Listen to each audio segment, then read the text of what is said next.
মাহি, এখানে ভেবে ফুলের ডানটাকে পুঁতে রেখেছে। আর বলো না, আমার ভাই কোন মেয়ে নাকি ওকে বলেছে এই ডানটাতে ফুল ফুটলে তবে ওর ভালোবাসা অ্যাকসেপ্ট করবে। প্রতিদিন জিজ্ঞেস করে করে বাড়ির লোকের মাথা খারাপ করে ফেললো। ফুল ফুটবে তো, ফুল ফুটবে তো। একদিন তো মা রাগ করে ফেলেই দিছিল। সেদিন সারাদিন না খেয়ে বসেছিল। মা আবার সার করতে ঠিক ফুলে এসে দিয়েছে, তারপরে গা খেয়েছে। তুমিই বলো ওই ডানটাতে কোনোদিন ফুল ফোটে? দিদি, ও দিদি, তোমার আবার কি হলো? কিছু না। হেলে ছুটকি, তুমি? তুই ওকে চিনিস নাকি? না না, হেলে। আরে কোথায় আছি? তাড়াতাড়ি নিন তাহলে আমার গাড়ি লিয়ে আয়। মজা দেখছেন আপনারা? কখন মরবে কি মরবে সে আসাতে আছেন।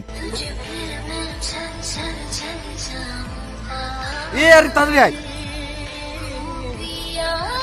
সিস্টার সিস্টার, আপনাদের হসপিটালে একটা অ্যাক্সিডেন্টে পেশেন্ট ভর্তি হয়নি। ও দেখেন, 2তলা 16 নম্বর রুমে আছে।